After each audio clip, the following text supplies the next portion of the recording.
Seigneur, pour ton amour, Seigneur, ce soir. Merci pour ton esprit, Seigneur. Merci pour ton onction, Seigneur. Merci, Seigneur, alléluia, pour ta présence qui est au milieu de nous, Seigneur. Oh, sois le bienvenu au milieu de nous, Père. Au nom de Jésus, par ton Saint-Esprit. Gloire à toi, Père. Merci, Seigneur. Amen. Gloire à Dieu. Mes frères et chers, ce soir, nous disons bonsoir. Bonsoir. Et soyez les bienvenus dans la présence de Dieu. Et Dieu est bon, frères et sœurs. Dieu est contentieux, alléluia. Dieu a un plan pour chacun des œuvres qu'il a ce soir. Est-ce qu'il ce soir, au féminin, vous attendre une parole de la part de Dieu? Amen. Est-ce qu'il ce soir, vous pouvez attendre ou bien une petite chose de la part de Dieu pour la mettre en pratique? Amen. Et ce soir, mes frères et sœurs, à travers la parole de Dieu, Dieu peut nous corriger, instruire et éduquer, frères et sœurs, à travers sa parole. Amen. Et frères et sœurs, alléluia, nous dans la joie parce que le Seigneur est présent. Gloire à Dieu, nous faisons réunir pas pour un homme, mais nous faisons réunir pour le Seigneur. Amen, gloire à Dieu. Et Dieu, frères et sœurs, il peut faire des grandes choses, des merveilles au milieu de nous. Et toute bonne personne qu'il a, je bienvenue dans la présence de Dieu. Gloire à Dieu. Et frères et sœurs, comment je le connais, jour est approché pour nous capables de faire une croisade. Mais nous connaissons, frères et sœurs, avec Dieu, nous ferons des exploits pour la gloire de Dieu. Sans Dieu, nous ne pouvons rien faire pour la gloire. Amen. Frères et sœurs, et comment je le connais, le frère Alan il finit de rentrer mardi. Et la sœur, alléluia, qui finit de rentrer aujourd'hui, la sœur Ticha, alléluia, qui est là parmi nous. Et il est bienvenu parmi nous dans le nom de Jésus. Amen. Et mes frères et sœurs, ce soir, sans plus tarder, c'est les évangélistes Alan Rich qui papotent la parole de Dieu. Et ce soir, mes frères et sœurs, alléluia, avant qu'ils nous écoutent la parole de Dieu, le point clean, nous les quittons devant le Seigneur. Et ce soir, nous vous prions pour les évangélistes qui enseignent nous la parole de Dieu. Afin que chacun de nous capable de recevoir quelque chose à travers cet instrument que le Seigneur peut utiliser ce soir au milieu de nous. Seigneur, merci Père. Seigneur, mon Dieu, mon Père, ce soir, Père, au vide vers toi, mon Dieu. Papa, nous place ton serviteur, le frère Alan Rich, Seigneur mon Dieu. Utilise-le comme un instrument puissant entre tes mains, Père. Puisque vraiment, Seigneur, il est capable, si avec toi puissamment, et que chacun de nous est capable de recevoir ta grâce à travers le ministère, vraiment le frère, Père. Seigneur, merci, remplis avec ton onction, remplis avec, Seigneur, le feu, afin qu'il vraiment, Seigneur, il parle de ton apport, Seigneur, mon Dieu, ce soir. Seigneur, déverse ta grâce, Seigneur, mon Dieu. Que ta parole lui paraît une nouvelle tant qu'il touche la vie, vraiment, des gens, alléluia, qu'il a ce soir, Père. Touche les cœurs, mes frères et sœurs, dans le nom de Jésus. Nous acclamons le Seigneur bien fort pour cela. Alléluia, gloire à Dieu. Et ce soir, nous invite le frère, alléluia, les évangélistes, Alan Richard qui est parmi nous. Et c'est lui qui nous apporte la parole de Dieu ce soir. Amen. Gloire à Dieu. Amen. Alléluia. Alléluia. Dites Alléluia. Alléluia. Il faut rendre la gloire à ton Dieu. Amen. Il ne faut pas que tu fasses les choses par habitude. Il faut que tu rendes la gloire à ton Dieu. Amen. Dis Alléluia. Dis Alléluia. Dis Alléluia. Tu n'as pas de force. Tu n'as pas de force. Tu sais, les gens, quand ils vont voir dans le monde des concerts, ils ne sont pas là. Ouais. Quand quelqu'un il va voir le football, il ne dit pas, ouais. Il se donne à fond. Il faut que tu sois à fond avec ton Dieu. Amen. Alors tu vas dire Alléluia à ton Dieu de toute ta force. Amen. Dis Alléluia. Dis Alléluia. Dis Alléluia. Il faut que tu te réveilles. Tu dors.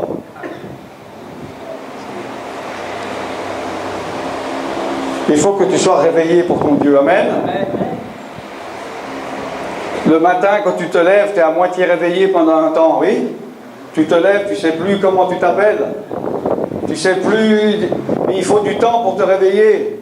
Peut-être la nuit, avant de te coucher, tu commences à être fatigué. Tu n'arrives plus à comprendre, tu dis c'est le moment de dormir, oui. Peut-être dans la journée, tu es fatigué, tu dis il faut que je fasse une sieste. Mais il y a des moments dans la journée, tu es en pleine forme, oui. Amen. Alors, spirituellement, où est-ce que tu en es? Est-ce que tu es en train de te réveiller? Est-ce que tu es en train de t'endormir? Est-ce que tu es en train de faire la sieste? Ou est-ce que tu es réveillé? Amen. Amen. Il faut que tu te réveilles. Amen. Tu dors. Il faut que tu te réveilles. Amen. La Bible dit, réveille-toi et Christ t'éclairera. Amen. Amen. Amen. Réveille-toi et Christ t'éclairera. Amen. Avec Dieu, avec le Dieu avec lequel tu marches, tu ne peux pas faire les choses à moitié. C'est soit tout, ou ça c'est rien. Amen. Toi tu penses, c'est pas tout, c'est un peu. Mais aux yeux de Dieu, si ce n'est pas tout, c'est rien. Amen.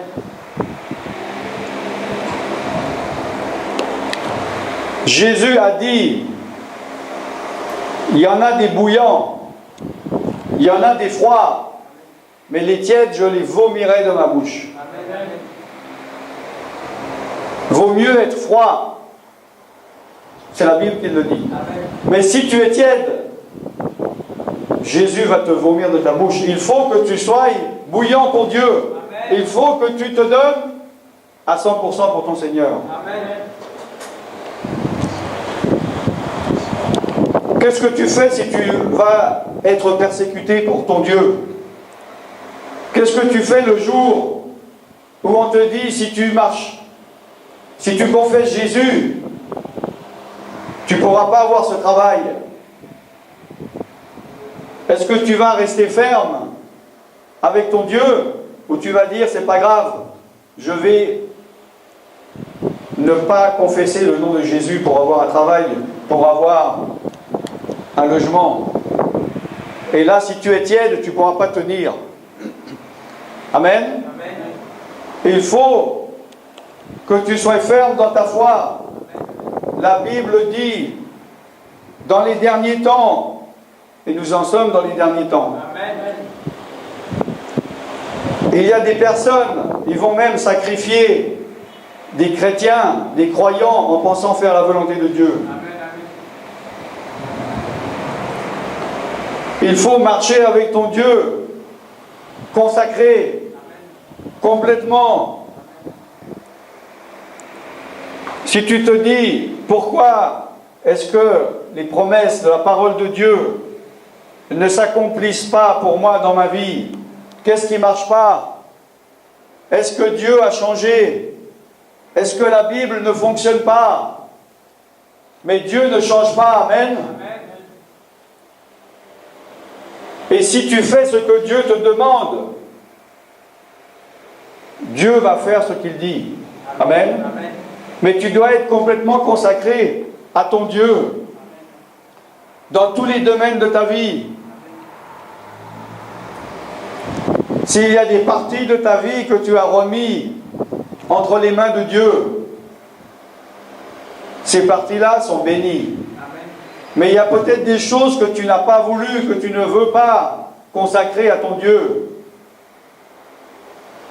Et là, Dieu ne peut pas bénir, car Dieu ne peut pas bénir les choses que tu ne lui as pas consacrées.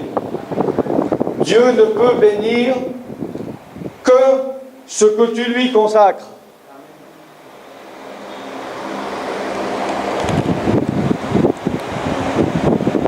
Il y a des gens dans différentes religions, ils veulent que les choses dans leur maison soient bénies. Ils font venir un prêtre, et le prêtre il vient, et ils vont dire, bénis ça, bénis ma femme, bénis mon enfant, bénis la guitare. Mais s'il oublie quelque chose, ça ne sera pas béni. Oui?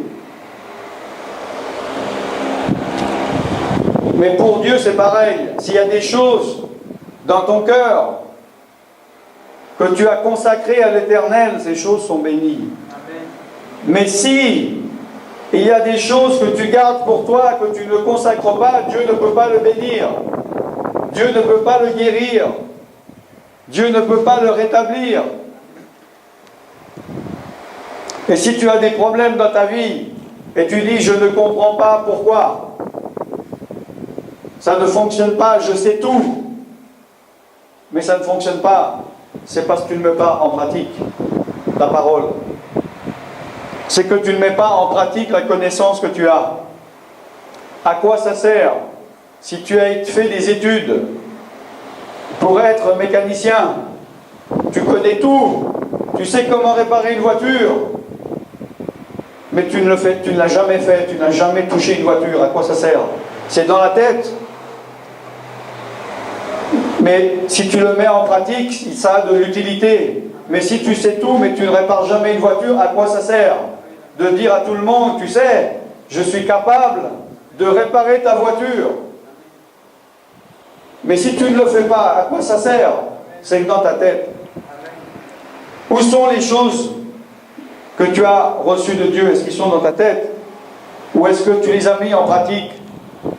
Si elles sont dans ta tête, cela ne te sert de rien. Il faut mettre en pratique, comme le frère a dit dans l'introduction, oui, il a dit de mettre en pratique la parole que vous entendez. On voit dans Jacques un verset bien connu.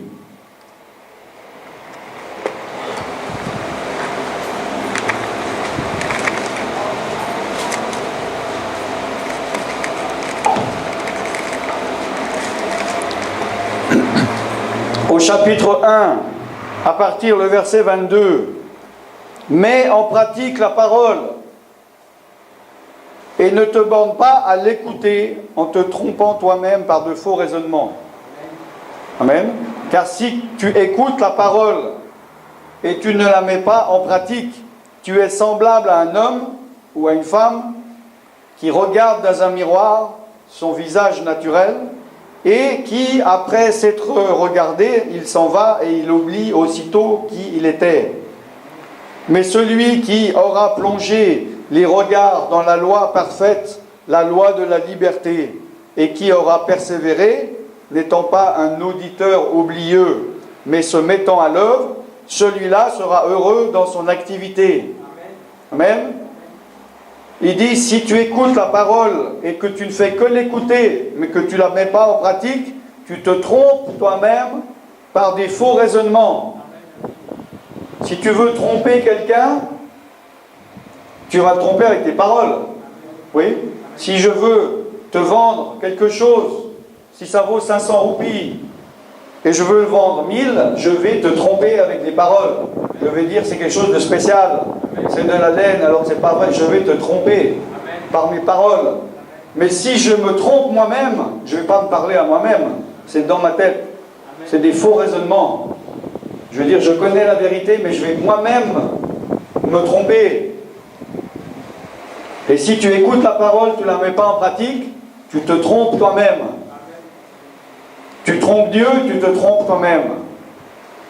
Là, il est l'exemple de celui qui écoute la parole, qui vient devant un miroir. Qu'est-ce que tu fais devant un miroir? Tu viens regarder si tout est en ordre. Oui.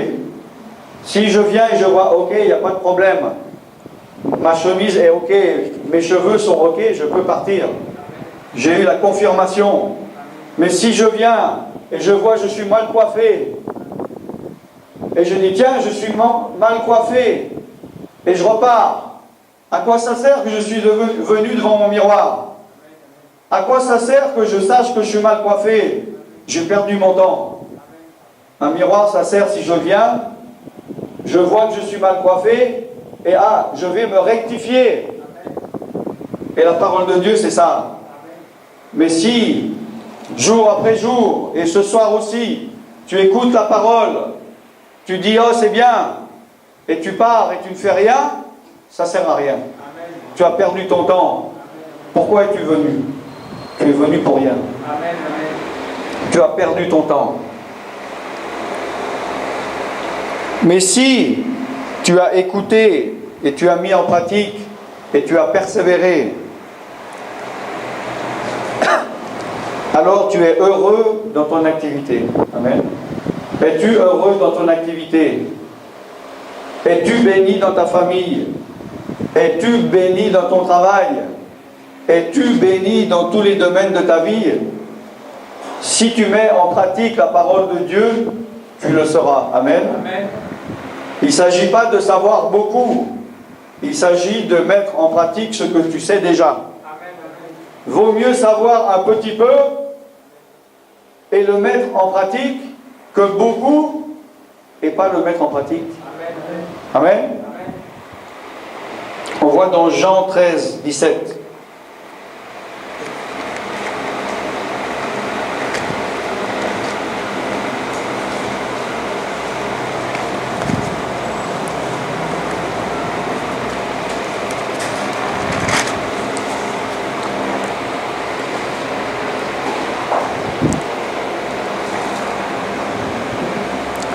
Jésus même, qu'il dit dans Jean 13, 17, si tu connais, si tu sais ces choses, tu es heureux. Pourvu que tu les pratiques.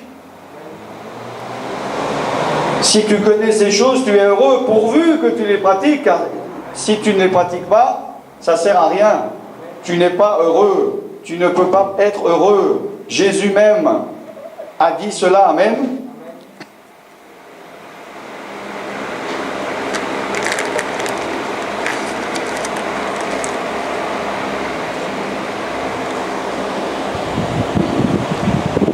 Pour être juste devant Dieu, pour être justifié devant Dieu, il y a des conditions à avoir, amen. Être juste devant Dieu ou être justifié devant Dieu, ça veut dire que tu remplis les conditions. Si par exemple tu cherches un travail, ils vont te donner des conditions. Il dit, ah, tu veux être mécanicien? Ok, il me faut ta carte d'identité, il me faut tes papiers de ton ancien travail, il me faut le papier comme quoi tu as appris ce métier. Ils vont te mettre des conditions, oui. Et il m'a dit, amène-moi ça. Mais si tu n'amènes pas ça, oui, il en manque un. Il dit, je ne peux pas te donner le travail. Je t'ai donné les conditions, il y en a 3.